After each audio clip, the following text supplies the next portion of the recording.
Hi and welcome everyone to Nikki Loves Books. Today we do have our first part of the recap of Heir. So this is the second time around that I'm recording this. If you guys watched my other videos, you might have heard that I had a video corruption. So this video was originally very long, and what I decided to do was I split it between part 1 and part 2. Heir is split between two parts, so I literally just took that as my marker, and I'm hoping this time we don't get a corrupted file because I really do not want to be recording this again. This does take me quite a bit of time to do, hence why it's been so long since I've had a recap. I love doing these recaps, not just for you. You all are my priority, but for myself. So I don't know about all of you. I read so many books, and sometimes I take breaks from a series, and then when I go to the next book in the series, I'm like, I don't remember what happened. I don't remember who these people are. And it gets confusing. And so I like doing these recaps. 1, because they're super helpful for me. 2, they're helpful for you. And 3, they're a lot of fun. I really like finding pictures for the characters. There's one character specifically that I had a hell of a time to find a picture that I felt did this character service. And I'll get into that when we get to that character. There's so many things that I love about doing these recaps. It's just that they do take a lot of time. I obviously do not do YouTube full time. I have another full-time job that I work over 40 hours for.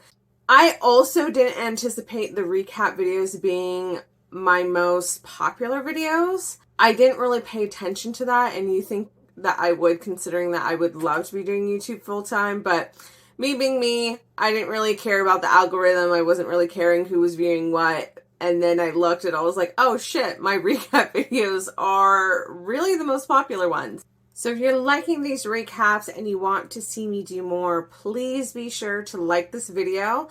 Also, if you're not a subscriber, please join me. Immediately after this video, I will be working on Heir Part 2, which I'm hoping will only take me about a week or 2 at most to get out. So let's hope 2 weeks tops. From there, the plan is to do at least 1 book review, and then we're going to switch gears right into book recap, and I'm going to start working on Throne of Glass book 4, which of course is Queen of Shadows. Keep in mind that Sarah J. Maas's books tend to just keep getting bigger as we go forward in a series, so the recaps are probably going to be longer, and I might have to break them up similar to this into a part 1, part 2, possibly part 3. I haven't really decided yet, and it will depend on my capabilities at the time. So if you want more recaps, if you want book reviews, if you want book unboxings, which hopefully we'll get an unboxing in there somewhere. I'm looking at you, Bookish Box, being months behind, but hopefully we'll get a book unboxing in there. So if you want book recaps, book reviews, and book unboxing, don't forget to subscribe to my channel. Jumping into our recap of Heir by Sarah J. Maas. So this is Throne of Glass book 3. If you're looking for a book review of Heir, this is not the video. This is the book recap. So I will be going into details of this book and ruining it for you entirely. So please, if you have not read Heir and you plan to and you do not like spoilers, please leave. I love you. Go watch one of my book reviews, but don't watch the recap. We're going to do some reminders before we jump into the actual plot of Heir to kind of help us remember of where we left off in Crown of Midnight, which was book 2 of the Throne of Glass series.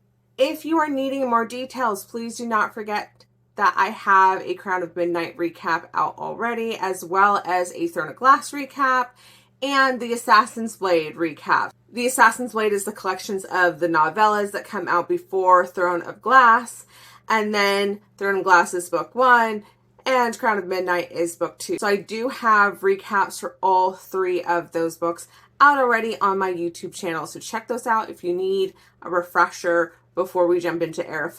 But like I said, I'll give us some reminders. Right off the bat, I need to call myself out. In my last videos, Ardalan. That is what I've been calling the place, Ardalan. I saw a Twitter post a couple months ago, and the person was like, Ardalan, I have been pronouncing it wrong this whole entire time. And I went, wait, what? There's no AR except for one part in that word, and it's not at the beginning. So it's not Ardalan, it's Adarlan.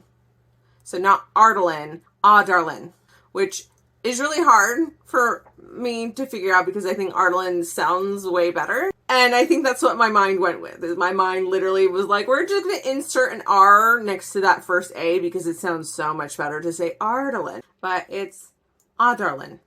So if I go back to my Ardalan, please excuse me. I'll try not to. Another one that I have mispronounced in the past is Aelin, which I sometimes will go to Aileen. And I think part of the problem is that so many fantasy novels do not have a pronunciation guide, and they make up these names. And I have no problem with making up names. It's fun. It's great. I like the uniqueness of it. Or sometimes it's a name that we do have, but they spell it way differently. I'm all for it. But for the love of God, if you don't have a pronunciation guide, I'm just going to take my best wild guess and go with it. So I will try my best to keep things correctly pronounced. So jumping right into our reminders so we know where the heck we are, and then we can talk about what happened. We are in Aurelia. It is a land with humans, fae, fairies, and other magical beings. So the land of Aurelia is where we mostly are, but there is a land across the sea to the east, which is Wendlyn, and there's also the Fae lands of Doranel directly next to Wendlyn. So Wendlyn's here, we got the Cambrian mountains right next to it, and then Doranel. So the mountains is separating Wendlyn from Doranel. Wendlyn is ruled by House Ashriver, and then Doranel is ruled by the Fae Queen Maeve. Again, Doranel is the Fae lands. So in Aurelia, our main country that we hear most about is Adarlan, and that country, if we remember, has a king. He's basically conquered all the kingdoms around him, and he continues to try to conquer other places. So he's currently at war with Wendlyn. He's trying to get past their blockade. So they do have a blockade on the sea that is preventing him from actually reaching land in Wendlyn. So again, he has conquered most of Aurelia, including Terrasen, which is where our main character is from. But before we get there, just some more reminders. The king has outlawed all magic, fae, and fairies, killing most of them. Some are still in hiding. Magic has been gone in Aurelia for the past 10 years. Wendlyn isn't affected, so this is not a global phenomenon. This is just specifically for Aurelia. Because magic is gone, some magic users have been trapped in their animal form for the past 10 years, unable to shift back. We have the Valg. These are demons that are from another world that invaded Aurelia, wanting to conquer it. And how they came to Aurelia is through word gates. So word gates are gates between realms / worlds, whatever you want to call it. It's how Valg came to Aurelia along with other beings across the eons. So the Valg weren't the only beings that came in through the word gates into Aurelia. So we got word gates. Now we're going to talk about the word keys. So these are 3 slivers. So they're not like keys like we know them. They're 3 slivers of a broken piece of the word gate. These keys contain immense amount of power. Wielding all 3, the Valg kings were able to open the word gate at will, manipulate its powers to strengthen their forces, and allow an endless supply of their soldiers to pour into Aurelia. The Fae fought the Valg. They retrieved the keys, and Fae Queen Maeve and Wendlyn banished the Valg back to the realm. Mostly. Not all of them. And then sent the keys across the sea with Brandon Galanthanias, first king of Terrasen, who then hid the keys. So again, Maeve got the keys and was like, go away, Valg, I banish all of you back to your realm. She didn't get all of them. And then gave the keys to Brandon, who then went across to Aurelia, became the first king of Terrasen, and hid the keys. The keys are pure power, and even one is dangerous. However, the power can be shaped as the wielder wills. So the keys in itself are not evil. It depends on who has them. So they don't corrupt you, even though they are immensely powerful. They can be used to conquer kingdoms, to influence life. There's a lot of power behind them. We do know that the king has at least one of these keys if not 2.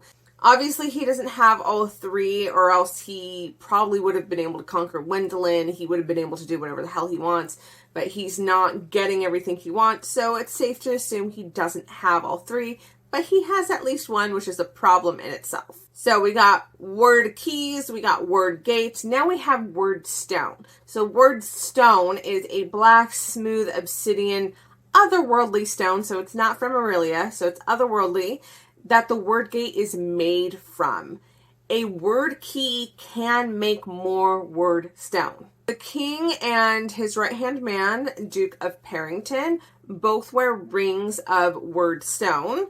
There's also a creepy clock tower. If you guys remember from Throne of Glass, there's a creepy clock tower at the palace, and it has gargoyles on it, and this creepy clock tower is made out of word stone. And last but not least, another word, and that is word marks. So word marks are symbols that hold power and exist outside of regular magic. If you have magic, you can't use it in Aurelia, but if you know word marks, you can make word marks and those will still work.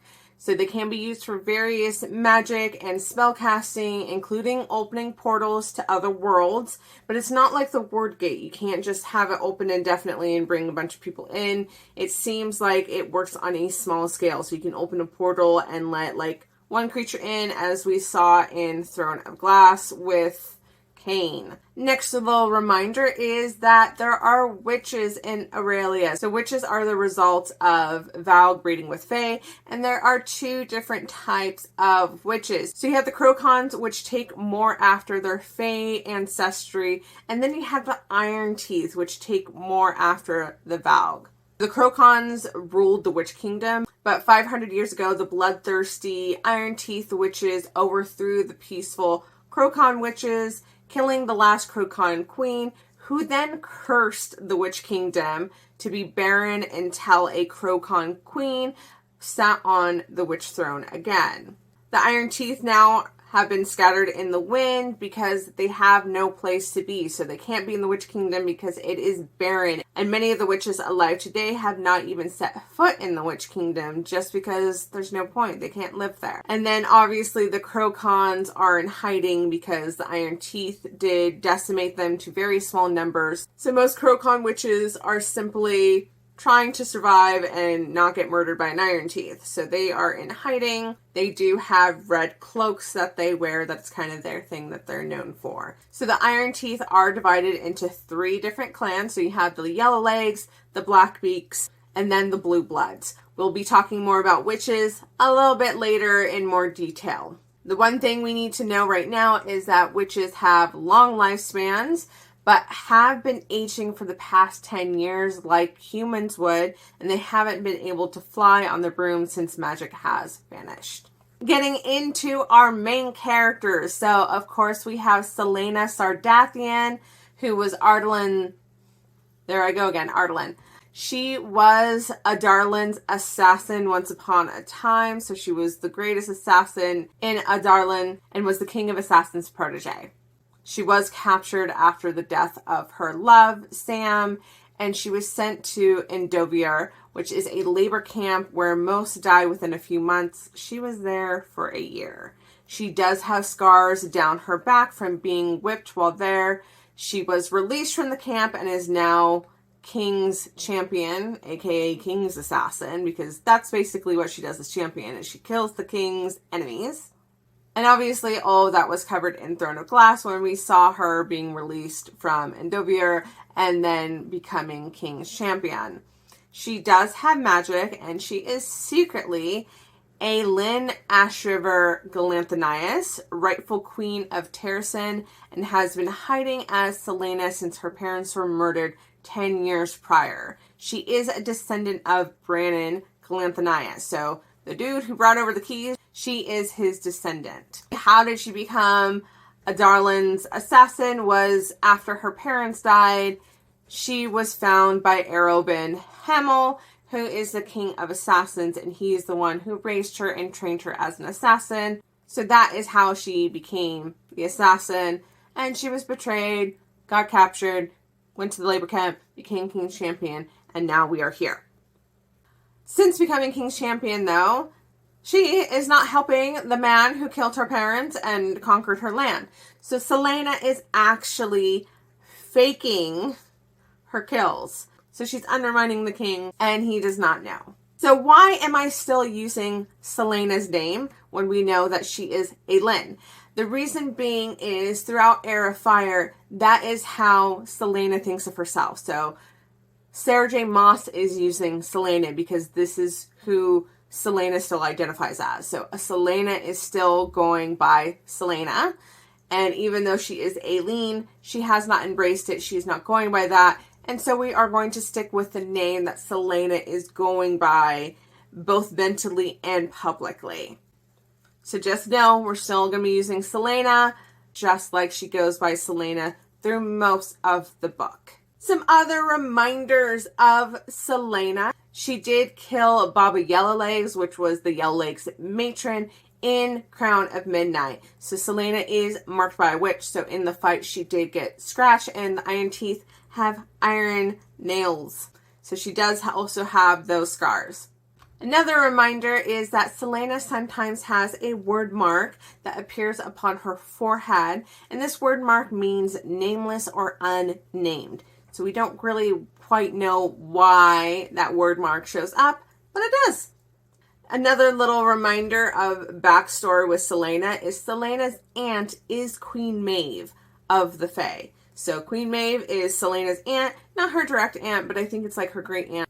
And Queen Maeve did not help Harrison 10 years ago when the king of Adarlan invaded. So those are our reminders of Celaena. Now we're going to talk about Dorian. So Dorian is the crown prince. He is the son of the king, obviously. Like that's how you're usually crown prince. So he is the son of the king. Happy to say that Dorian is not terrible like the king. He doesn't agree with his father. However, he doesn't push against him too much. There's a part of him that finds it too difficult to push against his father, and I don't blame him. You know, he kind of likes his cushy lifestyle. He's the crown prince. Yeah, he doesn't agree with what his father does, but he also doesn't want to outright rebel. It could definitely be self-preservation as well as just, this is the status quo. I don't like it. I'll change it when I become king. So he was in love with Celaena, and there was a brief little tiny thing that they had back in Throne of Glass. I was really hoping that they would be together, but obviously she could not be King's Champion and dating the Crown Prince when she works for his father. Like, it's just all sorts of complicated. And then, of course, he doesn't know this, but she comes from Terrasen, which was conquered by the king, and he killed her family. Like, there are just so many mixed feelings there. They are just friends now. He does have raw magic. So again, Aurelia has not had magic, and Dorian has magic that he can use. So he didn't know he had magic until recently. Only Chaol and Celaena know he has magic. If the king finds out, Dorian will be killed. So Dorian is like super paranoid because one, he has magic. Two, his dad's crazy. Believes that his dad will kill him. Like, he wouldn't put it past his father to kill him. He does have a younger brother. And then on top of that, Dorian also has no idea how to control his magic, and it tends to come out when he's angry, which is really not a good thing. So Dorian has magic, and specifically he has raw magic. So raw magic is the most powerful and deadliest kind of magic. He is able to shape that magic however he wants. So he can do a bunch of different things. So that is our little wrap up of Dorian at this point. And where did we leave things with Chaol? So Chaol is our captain of the guard. He is Dorian's best friend. Chaol, at the end of Crown of Midnight, found out that Celaena was Fae, and he had her sent to Wendlyn on a mission in order to get her out of Adarlan. So his whole priority was protecting her, which is really sweet, but it's not like he had a conversation with her and talked to her about this and gave her a choice. So he's Mr. Knight in Shining Armor. This boy I loved, and then Heir of Fire, I start not liking him so much, and we'll talk about that as we move forward. So Chaol had Celaena sent over to Wendlyn to protect her, but of course he had to do it for a reason that the king would like. To be able to do this, he paid a price to his father. So his father has political influence, and so he asked his father to support this decision to have Celaena sent over to Wendlyn, and his father said, all right, I'll do this, but I want you to give up being captain of the guard and come back to Enel as my heir. That is where we leave Chaol. So Chaol has Celaena sent over to Wendlyn, and the price he pays is that he must give up his station of captain of the guard and go back to his home, Aniel, to become his father's heir. He wanted to stay on as captain of the guard because he likes it, he takes pride in it, but it's because Dorian's his best friend. He loves Dorian, and that is something that I do really like about Chaol, is that the love that he has for his best friend is just amazing, and I really love their friendship most of the time. So Celaena and Chaol were dating, but Crown of Midnight, Chaol chooses the king over her. So he didn't let Celaena know that there were legitimate threats against Nehemia, Celaena's really close friend. And this eventually leads to Nehemia getting murdered. So there's a lot more to that, but at the time, the king told Chaol, don't tell anyone about these threats. It's fine. We're going to keep hush hush. And Chaol said, all right, yeah, I'm the captain of the guard. I follow you. He never questioned. He always went along with the king. And so that was kind of a deal breaker for Celaena. You know, in her mind, it was him choosing to follow this insane man doing terrible things simply because Chaol is just like, oh, well, this is the right thing according to my vow. I made a vow to be captain of the guard. I follow the king's orders, whether I agree with it or not. And for Celaena, that's a deal breaker because she is someone who obviously will do what is right regardless of her station. You know, she's king's champion, but she's not going to go and kill the people that the king is telling her to kill simply because she knows he's wrong. When Nehemia gets murdered, Celaena legitimately tries to kill Chaol, and she's only stopped by Dorian. She does give him scars down his face, and they're obviously not together. You can't be in a relationship with someone that you tried to kill, but they don't really officially break up. It's just kind of like things are broken between us. She gets sent off to Wendlyn, and there's no real closure. There's no real conversation about them. So they're not really together, but they also don't have this clear cut, we're done. Upon her leaving to Wendlyn, Celaena does tell Chaol about the word keys, the word gates, etc. so that if something happens to her, someone else knows about them, as they need to prevent the king from attaining all three keys. So she does let Chaol know what's happening. And once Celaena is officially gone on her way to Wendlyn, Chaol does figure out that Celaena is Aelin, Queen of Terrasen. So he finds that out at the very, very end of Crown of Midnight, and he's now dealing with that in Heir of Fire. The only other little tidbit of information that we need to know, and this gets brought up throughout Heir of Fire, so this is just a reminder, that the Duke of Parrington, so this is, again, the king's right-hand man. He also wears a ring of Wordstone, just like the king does. He's not in Rifthold, which is the capital of Adarlan. He is in Morath. He did take Kaltain, who was the courtier who they pinned trying to kill Celaena during her King's Champion trial, and threw her in jail. So she was the courtier that we met in Throne of Glass, as well as Roland. He was the side character that we got introduced in Crown of Midnight. He's Dorian's cousin. So the Duke of Parrington is in Morath. He took Kaltain and Roland with him. Both Kaltain and Roland come from bloodlines with magic.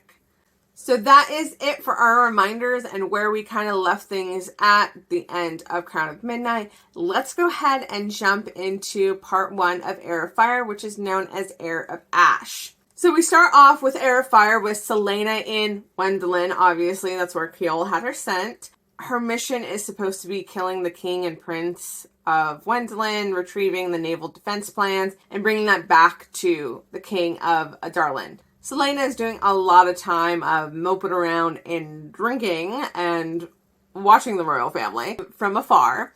She finds out that Prince Galen, her cousin, is very much adored.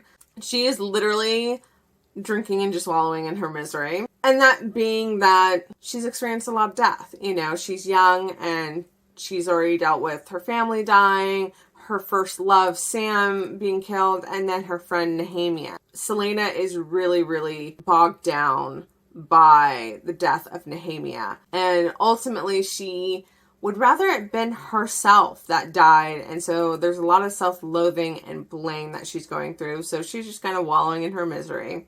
She has decided to fulfill her promise to Nehemia, which was to free Elwy from the king. To do so, she plans on finding and obliterating the word keys, and therefore needs to seek out Queen Maeve while she's on this continent.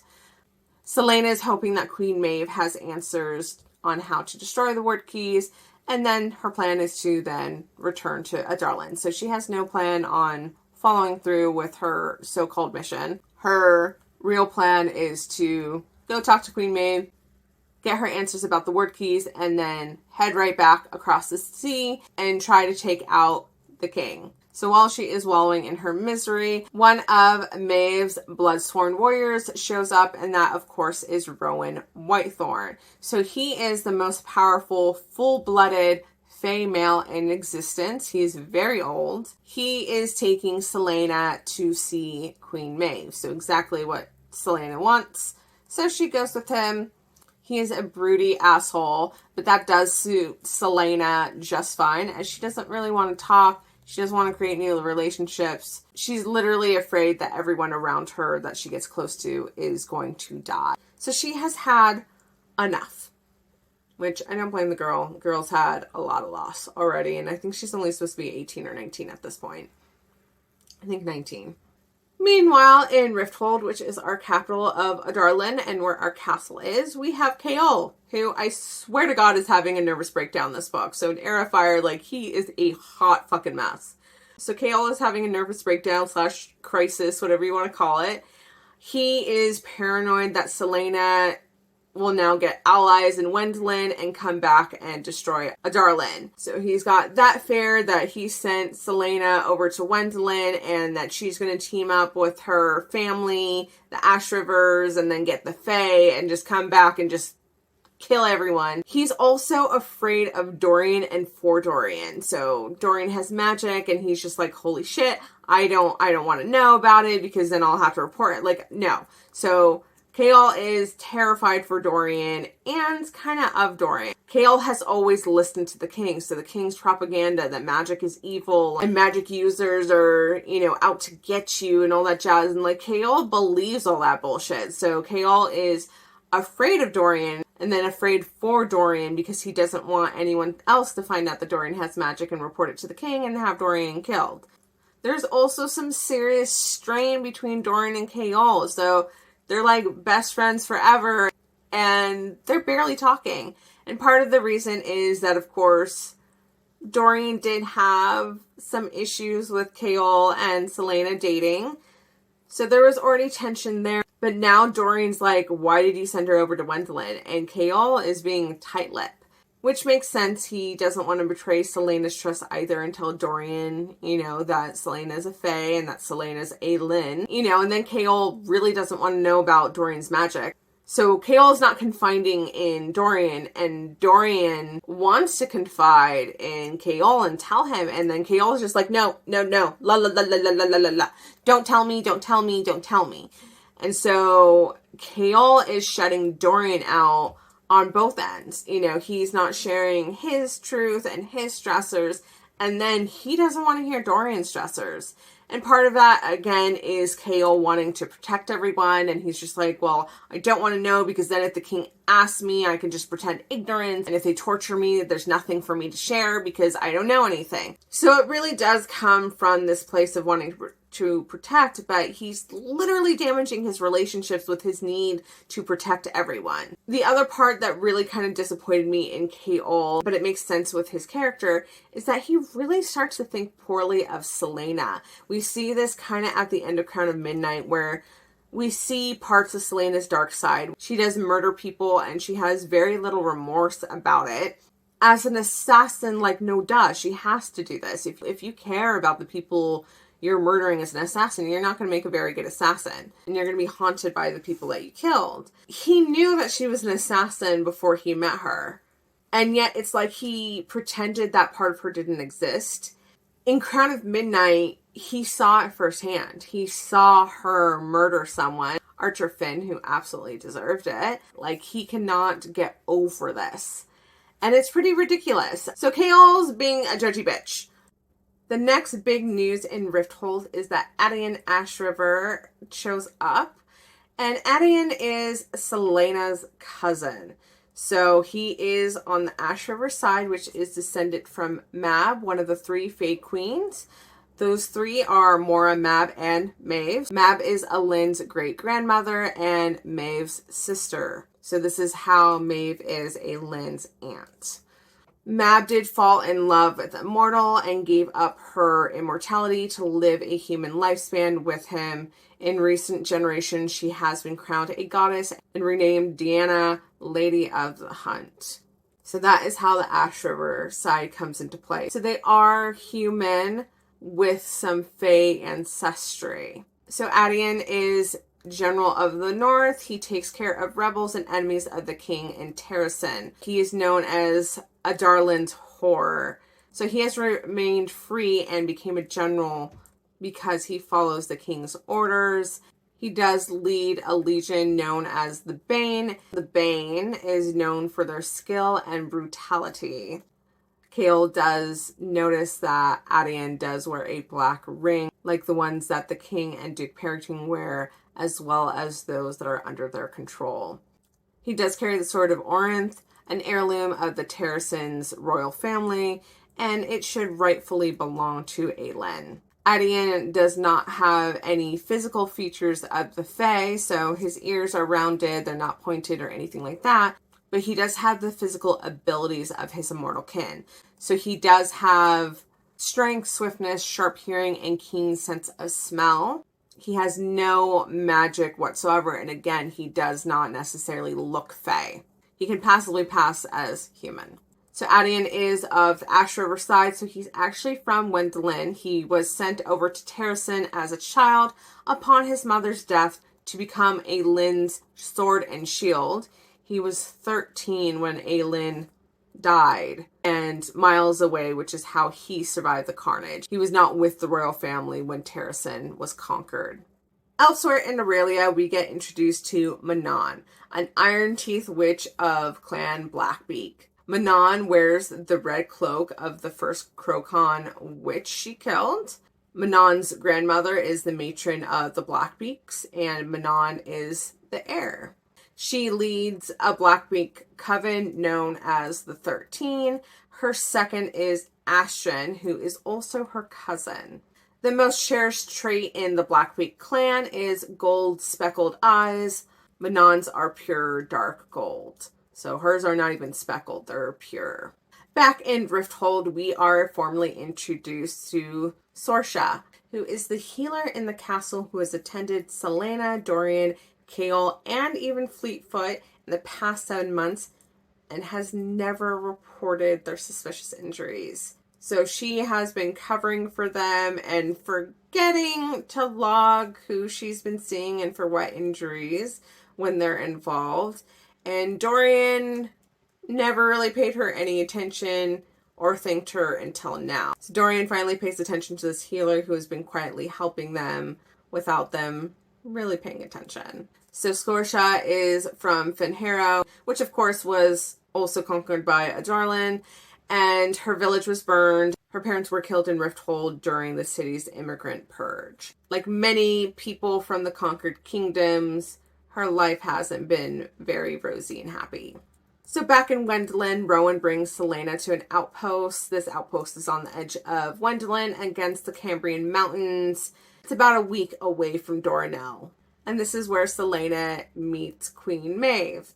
This outpost is known as Mistward. It is a fortress and it is one of several proving grounds because Queen Maeve is a goddamn so Maeve does not permit mortals or even half-breeds, also known as demi-fae because half-breeds is insulting, into Doranel. So she doesn't allow mortals or demi-fae into Doranel. They must prove themselves gifted and worthy to have permission to enter Doranel. So Queen Maeve's wonderful. We also find out that Rowan is a prince. So he is from Mora's bloodline. So the three Queen Faes, Mora, Mab, and Maeve. She founded House Whitethorn, giving birth to at least one pure-blooded fae in her lifetime before she fell in love with a human and gave up her immortality. Obviously very similar to Mab. So that is why Mora and Mab are gone, is because they did both give up their immortality because they fell in love with humans. And Maeve, of course, was thrilled about this. The other thing is we learn while Celaena's having a wonderful conversation with Maeve is that Aelyn's parents disobeyed Maeve by eloping as she felt their bloodlines were too volatile to be mixed. Aelyn's mother promised to let Maeve see Aelyn when she was born, but actively kept Aelyn away from Maeve. Maeve claims it's because her mother wanted to stifle Aelyn's magic while Maeve wanted to unleash her true potential. And this brings us to how big of a Maeve is. Maeve did not bring aid to Terrasen because Aelyn's mother lied and kept Aelyn away from her. So that's how petty of a bitch Maeve is. Maeve does make a deal with Celaena that if Celaena can be trained by Rowan and prove herself worthy, then Celaena can come to Doranel and Maeve will truthfully answer questions about the ward keys. Maeve will not help Celaena otherwise. Back in Aurelia, Manon is told to gather all Iron Teeth in the Farron Gap, as the king needs riders for his Wyverns. So the king has made a deal with the witches to be his aerial army, the riders to his Wyverns, and they can keep the Wyverns after his wars to use in taking back the Witch Kingdom. So the Iron Teeth witches gather at the Farron Gap. There's lots of rivalry and fighting amongst the clans, which is pretty typical for them and why they don't really gather together all that much. We are introduced to the Blue Blood Heir, which is Petra. Blue Bloods are oracles, mystics, zealots, and wear traditional blue robes. So that's just kind of like their thing. And then we have the Yellow Legs Heir, Iskra. Yellow Legs are brutal and disobedient. They have yellow-colored ankles and feet. Back in Wendlyn, Rowan begins training Celaena, starting with demanding that she shifts, which is not going terribly well. Celaena does also do kitchen duty with some other demi-fae. Many come to Mistward and similar fortresses to live with their kind because they're not allowed in Doranel, and humans still aren't comfortable with fae, even in Wendlyn. During training, Rowan challenges Celaena to cross a field of burrowites. So these are like wraith-like creatures. Agrees to take Celaena straight to Doranel if she's able to do so. Upon crossing the field, a wight sees her, but is hesitant to leave its burrow and pursue her. So obviously sus. The wight is scared to leave its burrow. Like, I would be like, I'm out. She then sees a pale man with an onyx torque around his neck, and she's swept into blackness. She's then reliving her worst memories, so the night her parents died, the death of Nehemia. Celaena is able to flee the creature, but passes out. Rowan drags her away, thus saving her. He does reveal that in all his years, he's never encountered such a creature. So even Rowan, who's old as dirt, doesn't know what the fuck that was. Meanwhile, in Rifthold, Adian is throwing legendary parties throughout the capital while he is in town, and yet Chaol can't seem to find him at any of them. Chaol also asks for more time from his father before giving up his post as captain of the guard, as he wants to wrap up a few more things in Rifthold before leaving. The witches continue training with the Wyverns. Manon and Iskra continue to be at each other's throats as they both want to be wing leader, the witch who will command the Iron Teeth armies. Matron Blackbeak does want Manon to become wing leader, to command the armies, then reclaim the waste and sit on the Iron Teeth throne. So that is the Matron Blackbeak's goal, is to have her granddaughter sit the Iron Teeth throne. Back in Rifthold, Dorian continues to spend time with Sorsha, since he needs a friend and he's not speaking with Kaol. His magic does end up erupting in front of her, but she covers for him and offers to find a tonic to suppress his magic. Kaol is finally able to tail Adian, leaving a party and meeting with rebels, the same individuals that captured Kaol in Crown of Midnight and worked with Archer Finn, who orchestrated Nehemia's death.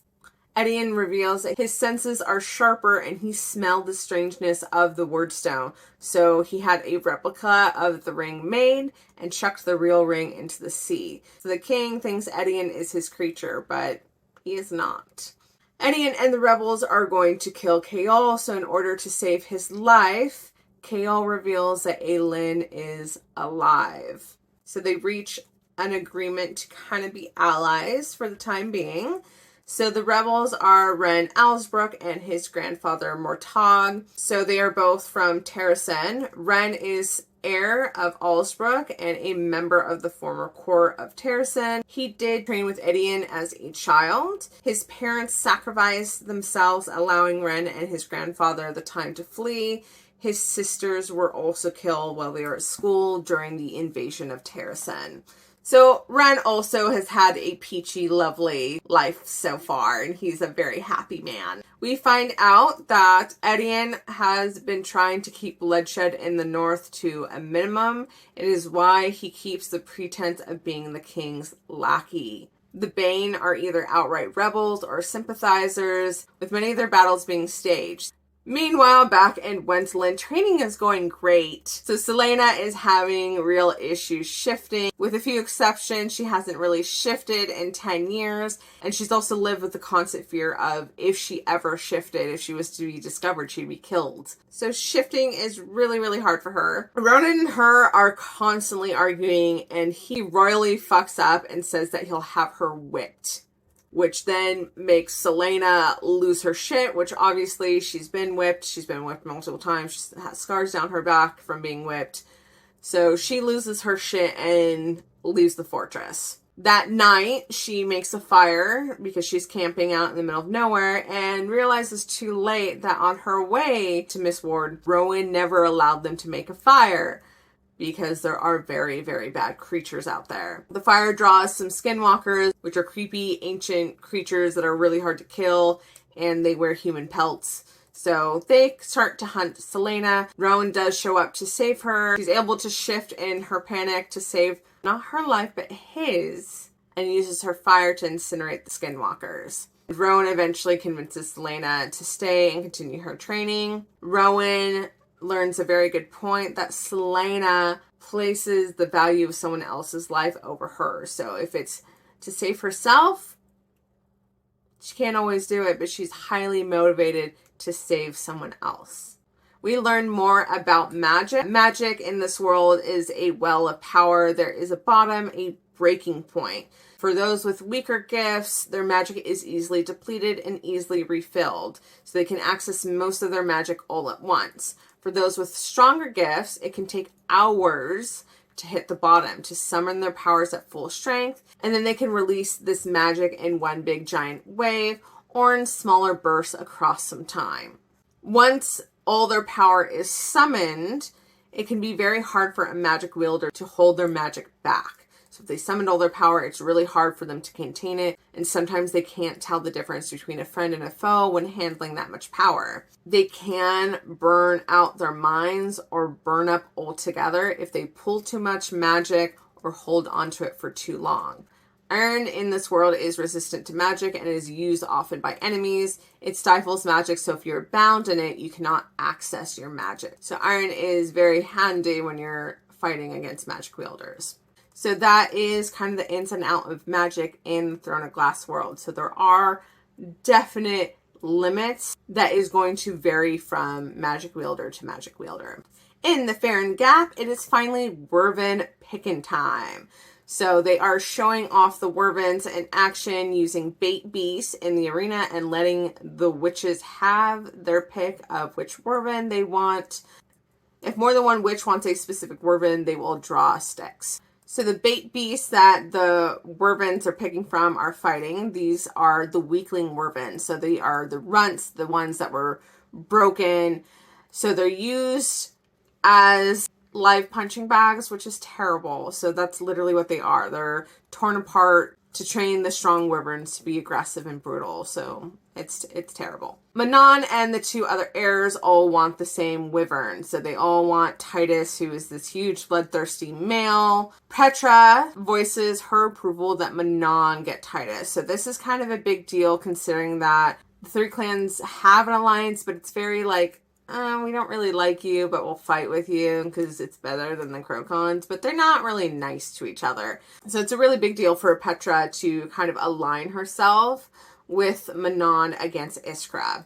So Titus enters the arena and Iskra pushes Manon into the pit. Titus does attack Manon and the bait beast and Manon team up. The bait beast is able to kill Titus.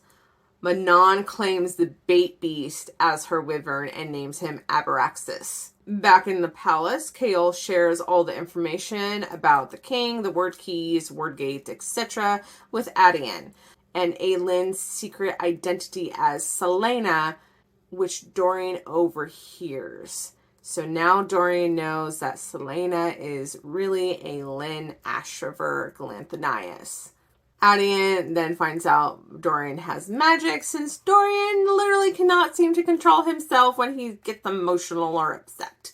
Dorian is pissed about all the secrets, and while he overheard about Aylin's secret identity, he didn't really hear everything else and knows that Chaol is keeping more secrets and basically tells Chaol to go fuck himself when Chaol tries to explain that it's for his own safety that he doesn't want to share these things with Dorian. Back in Wendlyn, Rowan takes Celaena along to investigate a body that was left as a husk. It is the fourth body found in the area. Celaena does theorize that this is the work of the unknown monster man that she encountered in the burrows as she felt it was sucking the life out of her. Back in Rifthold, Dorian and Sorsha continue to work together to stifle his magic. She comes up with an iron tonic, and it works. He kisses her, and they start having a secret romantic relationship. Manon has Abraxas fixed up with iron spikes and teeth, as he has had extensive damage due to being a bait beast for so long. There are concerns about whether he can fly or not, as he has never done so and his wings are underdeveloped. Thankfully, Abraxas does fly.